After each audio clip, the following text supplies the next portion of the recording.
सुबह के 7 बजे थे।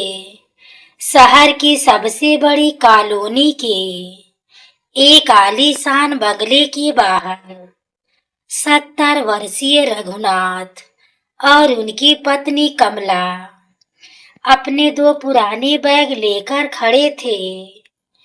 उनकी आंखों में आंसू थे, लेकिन होठ अब भी अपने बेटे के लिए दुआ कर रहे थे। तभी बंगले का दरवाजा खुला और उनका बेटा आदित्य गुस्से से बोला, पिताजी, मैंने फैसला कर लिया है। अब आप दोनों इस घर में नहीं रहेंगे। आपकी वजह से हमारी जिंदगी में हर दिन झगड़े होते हैं। कमला कांपती आवाज में बोली, बेटा, अगर हमसे कोई गलती हो गई हो तो बता दे, हम उसे सुधार लेंगे। हमें इस उम्र में बेघर मत कर।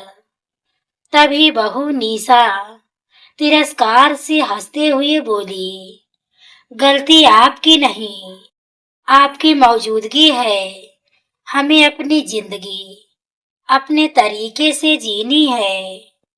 रघुनाथ ने एक बार पूरे घर को देखा। यही वह मकान था जिसके लिए उन्होंने अपनी पूरी जिंदगी की कमाई लगा दी थी।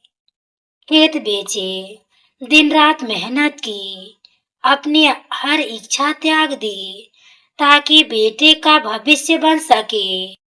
उन्होंने धीमी आवाज में कहा, बेटा, यह घर तो हमने तुम्हारे लिए बनाया था। कभी सोचा भी नहीं था कि इस घर के दरवाजे एक दिन हमारे लिए बंद हो जाएंगे।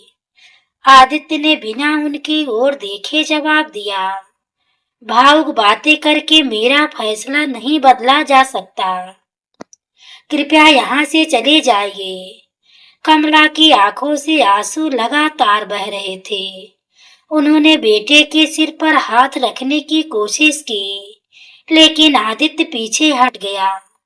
रघुनाथ ने पत्नी का हाथ थामा और बोले, चलो कमला, जहाँ सम्मान नहीं होता वहाँ रुकना भी नहीं चाहिए।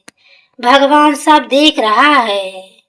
दोनों धीरे धीरे सड़क की ओर बढ़ गए। पड़ोसी खिड़कियों से यह सब देख रहे थे, लेकिन कोई आगे नहीं आया। उस दिन बूढ़े माँ बाप के कदम जितने भारी थे, उससे कहीं ज्यादा भारी उनका टूटा हुआ विश्वास था। उधर आदित्य और निशा को लग रहा था कि अब उनकी जिंदगी पहले से बेहतर हो जाएगी। उन्हें बिल्कुल अंदाजा नहीं था कि आज उन्होंने जो फैसला लिया है वही आने वाले वर्षों में उनकी तकदीर बदल देगा। समय चुप था, लेकिन वह सब कुछ लिख रहा था। रघुनाथ और कमला सड़क पर धीरे धीरे चलते जा रहे थे।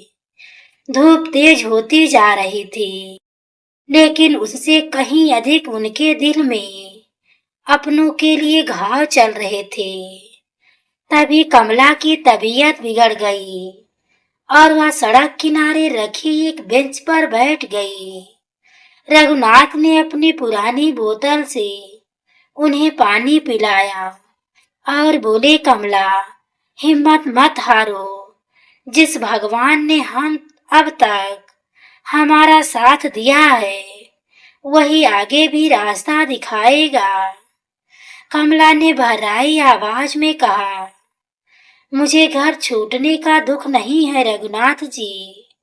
दुख इस बात का है कि जिस बेटे को गोद में खिलाया उसने एक बार भी पीछे मुड़कर नहीं देखा। रघुनाथ की आंखें भी भर आई, लेकिन उन्होंने अपने आंसू पत्नी से छिपा लिए। इसी बीच एक सफेद कार उनके पास आकर रुकी। उसमें से लगभग 30 वर्ष का एक युवक उतरा।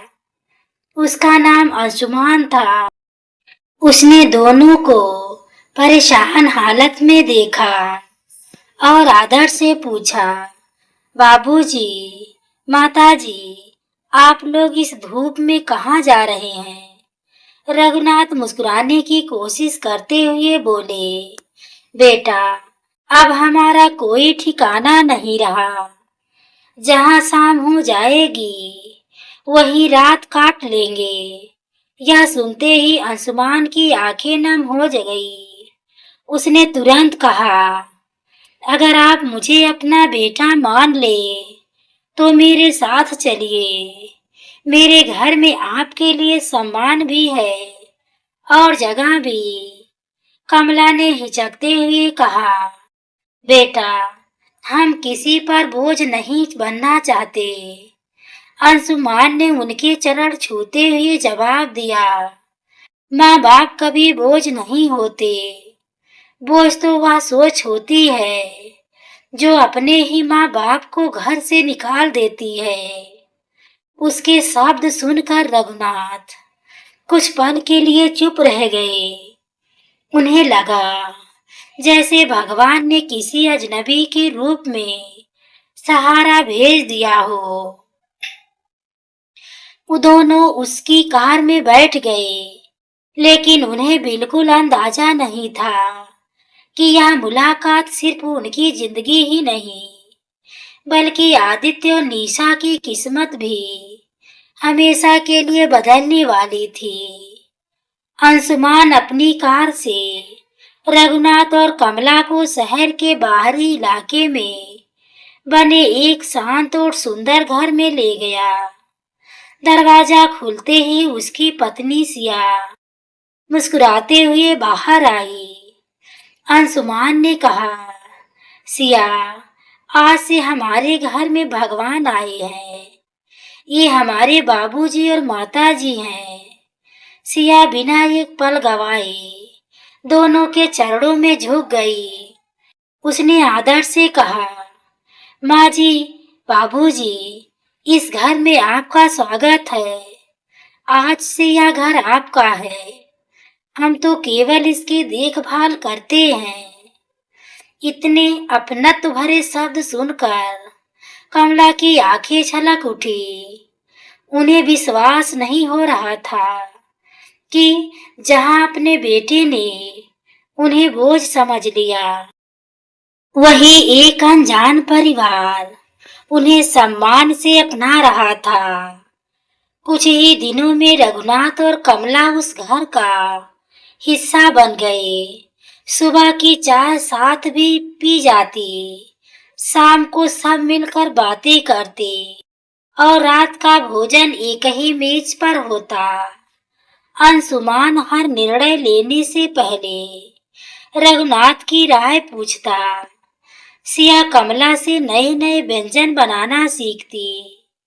कमला कई बार भावुक होकर कहती, बेटा, तुमने हमें वह सम्मान दिया है जो शायद अपने भी ना दे सके। अंशुमान मुस्कुराकर कहता, माँ जी, सम्मान दिया नहीं जाता, कमाया जाता है। आपने पूरी उम्र अपने परिवार के लिए जी है। यह सम्मान आपका अधिकार है। उधर आदित्य और निशा की जिंदगी धीरे धीरे बदलने लगी। जिस व्यापार पर उन्हें बहुत घमंड था, उसमें लगातार घाटा होने लगा। एक एक करके बड़े ग्राहक साथ छोड़ने लगे। बैंक से कर्ज का नोटिस आ गया। बंगले की किस्तें भरना मुश्किल हो गया। निशा घबराकर बोली, आदित्य, ऐसा क्यों कर रहा है? सब कुछ तो ठीक चल रहा था। आदित्य पहली बार गहरी चिंता में डूब गया। उसे पिता की वह बात याद आने लगी। भगवान सब देख रहा है। उसने उस याद को झटकने की कोशिश की, लेकिन मन के किसी कोने में अपराध बोध जन्म ले चुका था। उसी समय शहर के सबसे प्रतिष्ठित उद्योगपति द्वारा आयोजित एक बड़े सामाजिक सम्मान समारोह की घोषणा हुई। समाचार में बताया गया कि इस बार दो ऐसे बुजुर्गों का सम्मान किया जाएगा जिन्होंने अपने संस्कारों और जीवन मूल्यों से कई लोगों की जिंदगी बदल दी।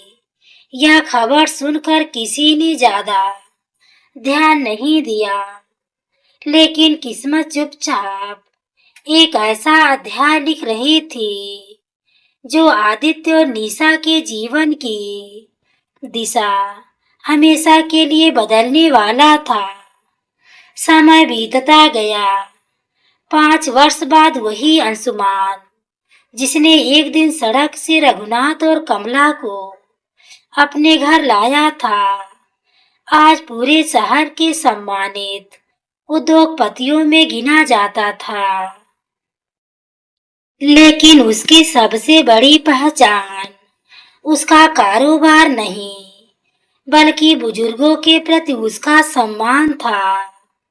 उसने अपने माता पिता की याद में एक वृद्ध सेवा केंद्र बनवाया था, जहां हर बेसहारा बुजुर्ग को परिवार जैसा प्यार मिलता था। उस सेवा केंद्र की देखभाल रघुनाथ और कमला करते थे। लोग उन्हें सम्मान से बाबूजी और माँ जी कहकर बुलाते थे। जिसने भी उनसे मुलाकात की, उनके संस्कारों और सादगी का कायल हो गया। उधर आदित्य की दुनिया पूरी तरह बदल चुकी थी। कारोबार लगभग बंद हो गया था। बैंक ने बंगले की नीलामी का नोटिस भेज दिया था। जिन रिश्तेदारों के सामने वह कभी अपनी अमीरी का दिखावा करता था, वही अब फोन तक उठाना बंद कर चुके थे। निशा की आंखों से घमंड उतर चुका था।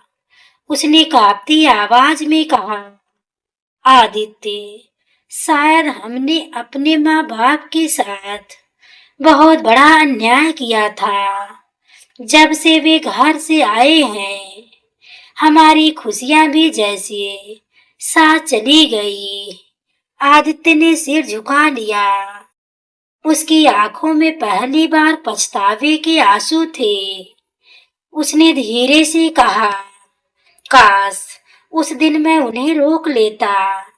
इसी बीच शहर के सबसे बड़े सभागार में जीवन गौरव सम्मान समारोह आयोजित हुआ।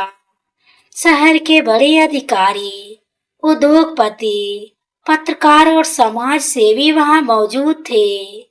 मंच संचालक ने घोषणा की, इस वर्ष यह सम्मान उन दो बुजुर्गों को दिया जा रहा है जिन्होंने अपने जीवन के संस्कारों से सैकड़ों परिवारों को नई दिशा दी है। जैसे ही मंच पर रघुनाथ और कमला का नाम पुकारा गया, पूरा सभागार तालियों की गड़गड़ाहट से गूंज उठा। पहली पंक्ति में बैठा आदित्य यह नाम सुनते ही सन्न रह गया। उसने मंच की ओर देखा और उसके पैरों तले जमीन खिसक गई। मंच पर वही माँ बाप खड़े थे जिन्हें उसने 5 साल पहले अपने घर से निकाल दिया था। आदित्य की आंखों से आंसू बहने लगे। उसे समझ नहीं आ रहा था कि वह अपनी नजरें झुकाए या मंच की ओर दौड़ पड़े, लेकिन उसे नहीं पता था कि अगले ही पल रघुनाथ मंच से ऐसी बातें कहने वाले थे जिसने पूरे सभागार में सन्नाटा छा जाएगा। पूरा सभागार तालियों से गूंज रहा था, लेकिन आदित्य को ऐसा लग रहा था जैसे हर ताली उसके दिल पर चोट कर रही हो। मंच पर खड़े रघुनाथ ने माइक संभाला। कुछ क्षण तक उन्होंने सामने बैठे लोगों को देखा, फिर शांत स्वर में बोले, लोग अक्सर सोचते हैं कि बूढ़े माँ बाप को सिर्फ रोटी कपड़ा और दवा चाहिए, लेकिन सच यह है कि उन्हें सबसे ज्यादा अपने बच्चों का सम्मान चाहिए। जिस दिन सम्मान छिन जाता है, उसी दिन इंसान अंदर से टूट जाता है। उनकी आवाज में कोई शिकायत नहीं थी, सिर्फ अनुभव था। पूरा हॉल एकदम शांत हो गया। रघुनाथ ने आगे कहा, 5 साल पहले हमें हमारे ही घर से निकाल दिया गया था। उस दिन लगा था कि अब जीवन में कुछ नहीं बचा, लेकिन भगवान ने हमें ऐसे बेटे और बहू से मिलवाया जिन्होंने यह साबित कर दिया कि रिश्ते सिर्फ खून से नहीं, संस्कारों से भी बनते हैं। इतना कहते ही उन्होंने अंशुमान और सिया को मंच पर बुलाया। दोनों ने झुककर उनके चरण छुए। यह दृश्य देखकर पूरे सभागार की आंखें नम हो गई और तालियों की गड़गड़ाहट फिर से गूंज उठी। पहली पंक्ति में बैठा आदित्य अब खुद को रोक नहीं पाया। वह दौड़ता हुआ मंच पर पहुंचा और सबके सामने अपने माता पिता के चरणों में गिर पड़ा। उसकी आवाज कांप रही थी, पिताजी, माँ, मुझे माफ कर दीजिए। मैंने लालच और अहंकार में आकर सबसे बड़ा पाप किया। मैंने आपको नहीं, अपने भाग्य को घर से निकाला था। अगर आज भी हमारे दिल में मेरे लिए जरा सी जगह बची हो तो मुझे अपना बेटा कह दीजिए।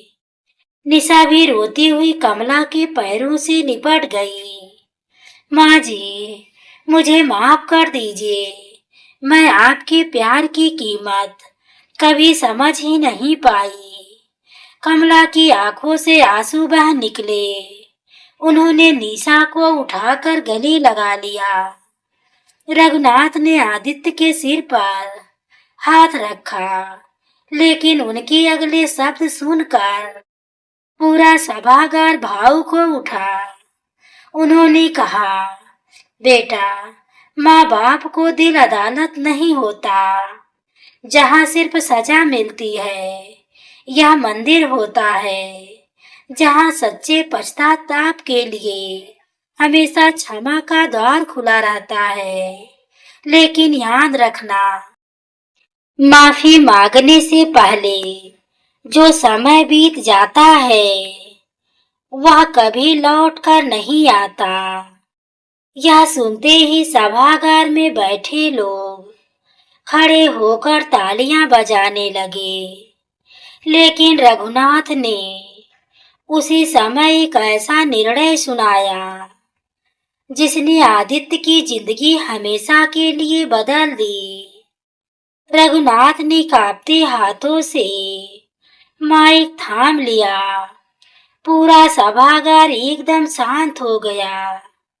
उन्होंने सामने बैठे लोगों की ओर देखा, फिर उनकी नजर पहली पंक्ति में बैठे आदित्य पर जाकर ठहर गई। आदित्य की आंखें शर्म से झुकी हुई थी और आंसू लगातार उसके गालों पर बह रहे थे।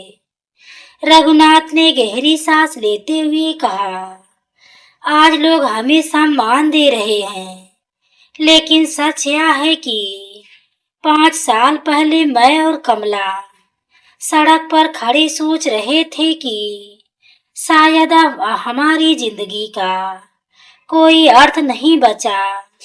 जिस बेटे को अपनी उंगली पकड़कर चलना सिखाया, उसी ने हमें यह कहकर घर से निकाल दिया कि अब हमारी जरूरत नहीं रही। उस दिन मेरे पास न रहने की जगह थी, न भविष्य की कोई उम्मीद, लेकिन भगवान ने उसी दिन यह तय भी कर लिया था कि जो अपनी हमें ठुकरा रहे हैं, उनसे कहीं ज्यादा अपनापन हमें अजनबियों के घर में मिलेगा। अंशुमान और सिया ने हमें अपने घर में जगह नहीं दी, बल्कि अपने दिल में जगह दी। उन्होंने कभी यह महसूस नहीं होने दिया कि हम उनके सगे माँ बाप नहीं हैं। यह कहते कहते उनकी आवाज भर्रा गई। पूरे हॉल में बैठे लोग आंसू पोंछने लगे। इतना सुनते ही आदित्य अपनी कुर्सी से उठा और दौड़कर मंच पर पहुंच गया। उसने बिना कुछ सोचे अपने पिता के चरणों में सिर रख दिया। उसकी आवाज कांप रही थी कि शब्द साफ नहीं निकल रहे थे।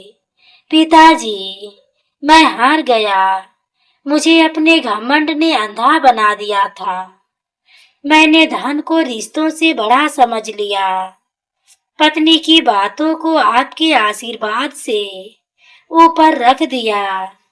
जब आपने मुझे पहली साइकिल दिलाने के लिए कई महीनों तक नए कपड़े नहीं खरीदे थे, तब मैं छोटा था, इसलिए समझ नहीं पाया। जब माँ ने मेरी पढ़ाई के लिए अपने गहने बेच दिए, तब भी मैं उनकी कुर्बानी का मूल्य नहीं समझ पाया। लेकिन आज जब सब कुछ खो चुका हूँ, तब समझ आया कि मैंने घर से आपको नहीं निकाला था, मैंने अपनी किस्मत को बाहर कर दिया था। अगर आज भी आपके दिल में मेरे लिए थोड़ी सी जगह बची हो तो मुझे फिर से अपना बेटा कह दीजिए। यह कहते हुए वह बच्चों की तरह फूट फूट कर रोने लगा। निशा भी कमला के पैरों से लिपट गई और बोली, माँ जी, मुझे माफ कर दीजिए। मैंने आपको कभी माँ समझा ही नहीं। आज समझ आया कि जिस औरत ने अपने बेटे के लिए पूरी जिंदगी त्याग किया, उसी का दिल मैंने सबसे ज्यादा दुखाया। कमला की आंखों से आंसू बह निकले। उन्होंने दोनों को उठाया, लेकिन उसी समय रघुनाथ ने एक ऐसा निर्णय सुनाया जिसे सुनकर पूरे सभागार में फिर से सन्नाटा छा गया। रघुनाथ ने आदित्य और निशा को अपने सामने खड़ा किया। पूरे सभागार की नजरें अब उन्हीं पर थी। कुछ पल तक उन्होंने कुछ नहीं कहा, फिर शांत लेकिन दृढ़ आवाज में बोले, बेटा, आज अगर मैं चाहूं तो तुम्हें तुम्हारी गलती की ऐसी सजा दे सकता हूँ जिसे तुम जीवन भर याद रखो। लेकिन मैं एक पिता हूँ, न्यायाधीश नहीं। पिता का दिल बदला लेना नहीं जानता। वह केवल अपने बच्चों को सुधारना चाहता है। इसलिए मैं तुम्हें माफ करता हूँ, लेकिन मेरी एक शर्त है। आज के बाद तुम कभी मुझे और अपनी माँ को अपने घर ले जाने की जिद नहीं करोगे, क्योंकि अब हमारा घर सिर्फ 4 दीवारों का नहीं रहा। अब हमारा परिवार उन सैकड़ों बुजुर्गों का है जिन्हें उनके अपने बच्चे अकेला छोड़ चुके हैं। अगर सचमुच अपने अपराध का प्रायश्चित करना चाहते हो तो हमारे साथ नहीं, उन माँ बाप के साथ खड़े होना जो हर रात अपने बच्चों की राह देखते देखते सो जाते हैं।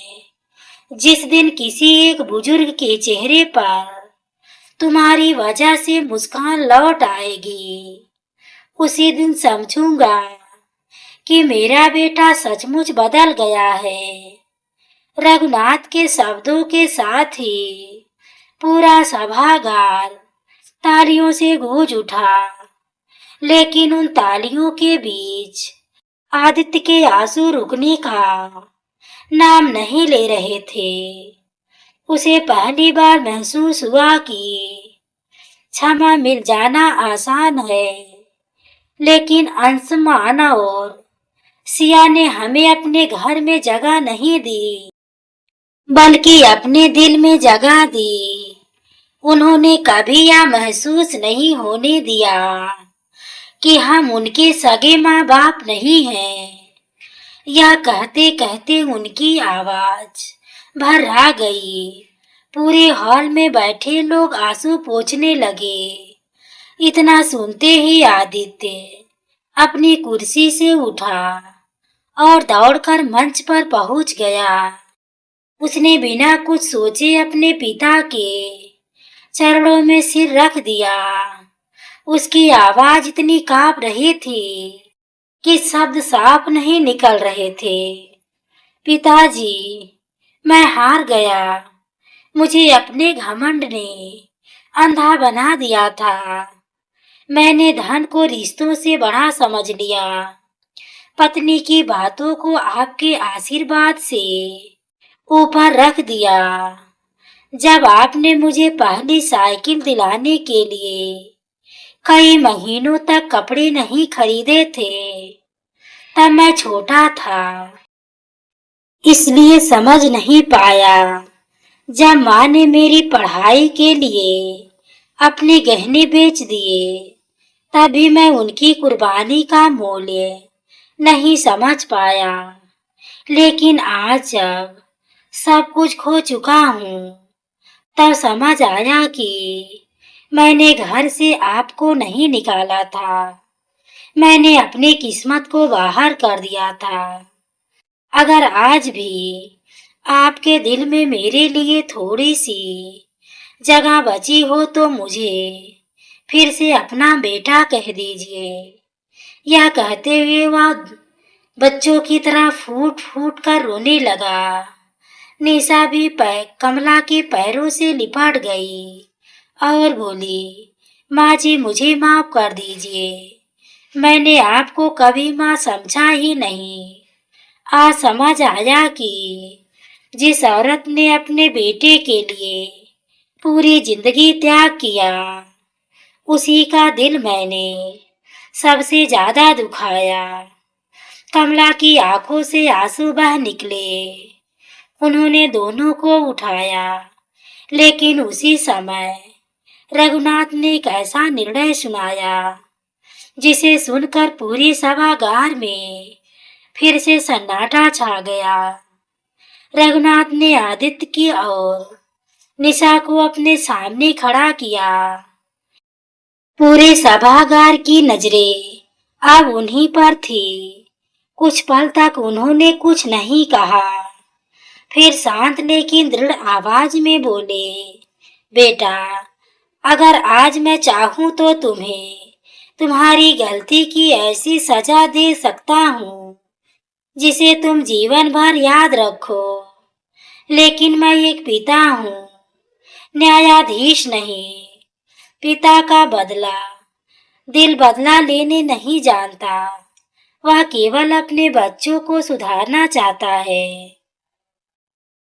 इसलिए मैं तुम्हें माफ करता हूँ, लेकिन मेरी एक शर्त है। आज के बाद तुम कभी मुझे और अपनी माँ को अपने घर ले जाने की जिद नहीं करोगे, क्योंकि अब हमारा घर सिर्फ 4 दीवारों का नहीं रहा। अब हमारा परिवार उन सैकड़ों बुजुर्गों का है जिन्हें उनके अपने बच्चे अकेला छोड़ चुके हैं। अगर सचमुच अपने अपराध का प्रायश्चित करना चाहते हो तो हमारे साथ नहीं, उन माँ बाप के साथ खड़े होना जो हर रात अपने बच्चों की राह देखते देखते सो जाते हैं। जिस दिन किसी एक बुजुर्ग के चेहरे पर तुम्हारी वजह से मुस्कान लौट आएगी, उसी दिन समझूंगा कि मेरा बेटा सचमुच बदल गया है। रघुनाथ के शब्दों के साथ ही पूरा सभागार तालियों से गूंज उठा, लेकिन उन तालियों के बीच आदित्य के आंसू रुकने का नाम नहीं ले रहे थे। उसे पहली बार महसूस हुआ कि क्षमा मिल जाना आसान है, लेकिन उस क्षमा के योग्य बनना सबसे कठिन परीक्षा होती है। आदित्य ने कांपते हाथों से माइक लिया और भर्राए गले से बोला, आज मैं सबके सामने स्वीकार करता हूँ कि मैंने अपने जीवन की सबसे बड़ी गलती अपने माता पिता का अपमान करके की थी। मैंने यह समझ लिया था कि पैसा ही सब कुछ है, लेकिन आज मुझे समझ आया कि जिस घर में माँ बाप की दुआ नहीं होती, वहाँ लाखों की दौलत भी सुख नहीं खरीद सकती। मैं आज से अपने जीवन का हर रविवार इस सेवा केंद्र में बिताऊंगा। जिन बुजुर्गों के बच्चे उन्हें भूल चुके हैं, उनके बेटे की तरह उनकी सेवा करूंगा। यही मेरा प्रायश्चित होगा। इतना कहते ही वह फिर अपने माता पिता के चरणों में झुक गया। कमला ने उसे उठाकर अपने सीने से लगा लिया। 5 वर्षों का दर्द, शिकायत और इंतजार उस एक आलिंगन में जैसे पिघल गया। अंशुमान और सिया की आंखें भी भर आई। सभागार में बैठे लोग अपनी सीटों से खड़े हो गए। किसी ने ताली बजाई, किसी ने आंसू पोंछे और किसी ने मन ही मन संकल्प लिया कि वह कभी अपने माता पिता का दिल नहीं दुखाएगा। 6 महीने बाद उसी शहर में एक नई पहचान बनी, माता पिता सम्मान ट्रस्ट। उस ट्रस्ट के बाहर बड़े अक्षरों में एक पंक्ति लिखी थी, जिस घर में माता पिता मुस्कुराते हैं, उसी घर में भगवान बसते हैं। हर रविवार आदित्य और निशा सबसे पहले पहुंचते। वे बुजुर्गों के पैर छूते, उन्हें भोजन परोसते, उनकी दवाइयों का इंतजाम करते और घंटों उनके साथ बैठकर बातें करते। रघुनाथ दूर खड़े यह सब देखते और उनकी आंखों में संतोष की चमक दिखाई देती। एक दिन उन्होंने कमला से मुस्कुराकर कहा, देखा कमला, भगवान देर करता है, लेकिन अंधेर कभी नहीं करता। हमने अपना बेटा खोया नहीं था, बस उसे अपने संस्कारों तक वापस आने में 5 साल लग गए। कमला ने आसमान की ओर देखकर हाथ जोड़ दिए। उनकी आंखों में अब आंसू नहीं थे, केवल सुकून था। उस दिन सूरज ढल रहा था, लेकिन एक परिवार की जिंदगी में नई सुबह हो चुकी थी।